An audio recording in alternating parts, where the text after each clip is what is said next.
नमस्कार, मैं हूं आपके साथ अनुष्का राय और आप देख रहे हैं न्यूज हलचल इंडिया। अपोलो अस्पताल से अवंती अस्पताल बनने के बाद यहां मरीजों के परिजनों से मोटी रकम वसूलने का गौरव धंधा शुरू हो गया है। इसका प्रत्यक्ष उदाहरण मंगलवार को देखने को मिला। पिछले कुछ दिनों से घोसला के समीप स्थित ग्राम वीरम खेड़ी निवासी कमल सिंह का ब्रेन हैमरेज उपचार शहर के न्यूरोसर्जन डॉक्टर रुपेश खत्री अस्पताल में चल रहा था। सभी प्रकार की जांच के बाद डॉक्टर खत्री ने कमल सिंह के परिजनों को ऑपरेशन की सलाह दी तथा बताया कि टाँके वाले ऑपरेशन में 2.5 लाख का खर्च तथा लेजर ऑपरेशन का खर्च 3.5 लाख रुपए बताए थे। इस पर मरीज के परिजनों ने अपनी 2 बीघे जमीन गिरवी रखकर 3 लाख रुपए ऑपरेशन के लिए जमा करा दिए तथा शेष 50,000 रुपए ऑपरेशन के बाद देने की बात कही थी। रविवार को मरीज के परिजन डॉक्टर खत्री के पास पहुंचकर ऑपरेशन के लिए बोला तो उन्होंने रविवार होने व सोमवार को जन्माष्टमी का हवाला देते हुए टाल दिया। मंगलवार को जब मरीज के परिजन डॉक्टर के पास पहुंचे तो डॉक्टर ने उन्हें 5 लाख रुपए जमा करने तथा 1 लाख रुपए अस्पताल खर्च बताया व 2 लाख रुपए परिजनों को अपने पास रखने की सलाह दी। डॉक्टर खत्री द्वारा बताए गए खर्च को सुनकर मरीज के परिजनों के पैरों तले जमीन खिसक गई। जब इसकी जानकारी श्री राजपूत करणी सेना व मूल के प्रदेश अध्यक्ष ठाकुर शिव प्रताप सिंह चौहान को लगी, उनके नेतृत्व में सैकड़ों करणी सैनिक अवंती अस्पताल का घेराव करने पहुंच गए। करणी सेना के विरोध के बाद परिजन मरीज को ऑपरेशन के लिए आरडी गार्डी मेडिकल कॉलेज ले गए, जहां उसका ऑपरेशन किया गया। तो फिर आप क्यों करिए? करवा ही नहीं रहे तो फिर कैसे? आप खुद तो कर ही रहे हैं अभी। हाँ, यह कहाँ की बात है? इनका एक जो डॉक्टर रहता है वो डॉक्टर एक भगवान का रूप होता है। तो अपन लोग उनको भगवान की तरह ही सम्मान भी देते हैं डॉक्टर को। और इसमें ना तो जो भी वो बोलते हैं उसमें कभी कोई ये नहीं कहता है कि इतने कम कर लो, ये कर लो। जो उन्होंने कह दिया कि ठीक है, ये जो दवाई लिख दी वो दवाई है, ये डॉक्टर को मालूम रहता है, ठीक है नहीं? कई इंजेक्शन पेशा जो है, जो वेद है, इनको अपने धर्म में अपने साथ यही ऐसे कृत्य करते हैं। तो इनसे बड़ा पापी कौन? सही बात है। और अपने को तो ये भी नहीं मालूम कौन से इंजेक्शन में पानी भरा है कि दवाई लगा रहा है। पराकाष्ठा को पार कर चुके होते हैं। और ऐसे लोगों को तो बख्शा भी नहीं जाना चाहिए। समस्या को लेकर आए थे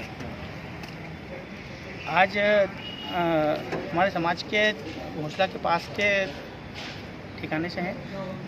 वो गरीब परिवार से हैं और उनको ब्रेन हेमरेज हुआ, तो उनके परिवार वालों ने लाके और यहाँ पे डॉक्टर खत्री करके हैं, रुपेश खत्री करके, उनको दिखाया और उनका इलाज चल रहा था। उन्होंने इनको एडमिट करवाया और इनसे बात करी कि इनका ऑपरेशन करना पड़ेगा। कुछ जांचें भी करवाई उन्होंने।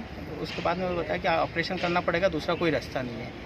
तो उनके परिवार वालों ने हाँ भी करी कि ठीक है डॉक्टर साहब, खर्चा कितना क्या आएगा वो बता दीजिए। तो इन्होंने खर्चा बताया कि अगर जो आप टाँके वाला ऑपरेशन करवाओगे तो उसमें 2.5 लाख रुपए का खर्चा आएगा, और अगर आप लेज़र ऑपरेशन करवाते हैं तो उसमें 3.5 लाख रुपए का खर्चा आएगा। तो इनके पास में मात्र 2 बीघा ज़मीन है और कोई नौकरी वगैरह कुछ भी नहीं है।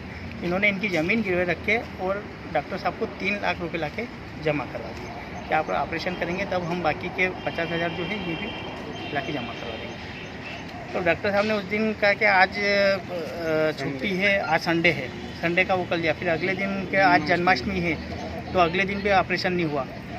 फिर आज जाके और उन्होंने इन सबको बुलाया और कहा कि यार कि इसमें तो आपको 5 लाख रुपए जमा कराने पड़ेंगे और 1 लाख रुपए अस्पताल की फ़ीस अलग से जमा करानी पड़ेगी। 5 लाख तो ऑपरेशन के करने पड़ेंगे और 2 लाख रुपए आप अपने जेब में रखना, क्योंकि इसकी ज़रूरत पड़ सकती है और भी। तब गरीब आदमी, इन्होंने इनकी ज़मीन जो थी वो गिरवे रख के इन्होंने जब 3.5 लाख का बोला तो इन्होंने भी हाँ कर ली और 3.5 लाख रुपए की व्यवस्था कर दी। अब 3.5 का इलाज 7 लाख के ऊपर पहुँचा दिया इन्होंने, तो अब ये कहाँ से उसको मैनेज करेंगे? और जब ये आपने उसको 2 दिन पहले आप जिस चीज़ को 2.5 लाख और 3.5 लाख रुपए बता रहे थे, वो 2 दिन में अचानक 7 लाख कैसे हो गई? आपने छुट्टी का बोला था तो क्या बोले हो? फिर इन्होंने कहा कि हम इतना पैसा अरेंज नहीं करा सकते, आप छुट्टी कर दीजिए इनकी। तो इन्होंने जो दूसरे जो भी चार्ज लगते हैं वो तो अलग से दिए ही हैं। अब उन डॉक्टर साहब ने कहा कि ठीक है, अगर जो आप छुट्टी करा रहे हो तो 75,000 रुपये मेरी फ़ीस, जबकि जो उनकी नॉर्मल जो देखने की फ़ीस थी ये सब तो ये पहले ही दे चुके हैं। अब ये गरीब आदमी के अगर जो 75,000 यहाँ कट गए, फिर दूसरी अस्पताल में 20,000 रुपये डेली का यहाँ का चार्ज लगा है इनको, तो उसमें भी 3 दिन का चार्ज वो कट गया इनका। तो अब ये मतलब इतना पैसा यहाँ पे कट गया, तो अब दूसरे अस्पताल में भी जाएंगे तो हम इन्हें और पैसा अरेंज करना पड़ेगा। मरीज की हालत कैसी है? मरीज का अभी आरडी में ऑपरेशन चल रहा है। ये कहीं ना कहीं हम सब